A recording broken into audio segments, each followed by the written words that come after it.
આપ નિહાળી રહ્યા છો સમાચારોમાં સદાય અગ્રેસર હેલો સૌરાષ્ટ્ર કે ન્યૂઝ નેટવર્ક રાજકોટ।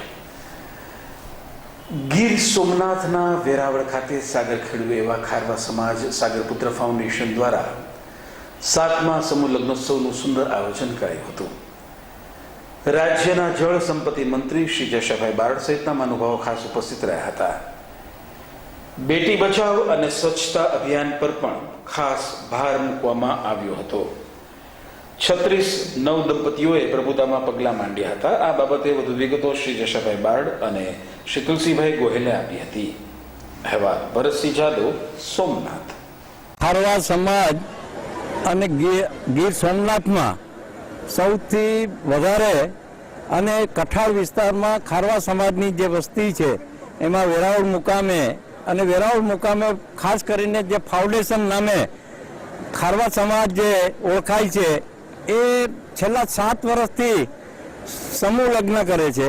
સમૂહ લગ્ન એવા કરે છે કે ભવ્યતામાં ભવ્ય એક દીકરીને 50-60 હજાર રૂપિયાનું કરિયાવરથી માંડી અત્યાર સુધીના આ 7મા સમૂહ લગ્નમાં 291 લગ્ન થયા છે।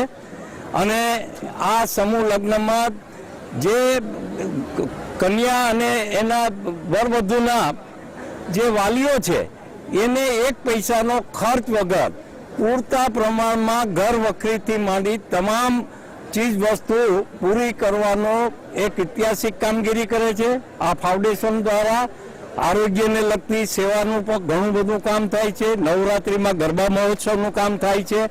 અનેકવિધ સાથે આજે ભાઈ ઉદ્યોગપતિ લખમભાઈ છે, જગદીશભાઈ નગરપાલિકાના પ્રમુખ છે, સાથે મળી અને તુલસીભાઈથી માંડી બધા સાથે મળીને આ ફાઉન્ડેશનનું એક ઓળખ છે વેરાવળ પાટણમાં, એ અલગ પ્રકારની ઓળખ થઈ છે અને ઐતિહાસિક કામગીરી જે કરે છે। અને ખાસ કરીને આ 7મા સમૂહ લગ્નમાં પણ વિજયભાઈ રૂપાણી મુખ્યમંત્રી હાજર રહેવાના હતા। હું રાજ્ય સરકાર તરફથી ખાસ કરીને હાજરી આપી છે અને હું આ જે સારામાં સારું સમાજને ઉત્થાન માટેની જે પ્રવૃત્તિ કરે છે જે ફાઉન્ડેશન એ ખારવા સમાજ માટે અનેક પ્રેરણારૂપ, દરેક સમાજને પ્રેરણારૂપ છે, એને હું ખૂબ ખૂબ અભિનંદન આપું છું।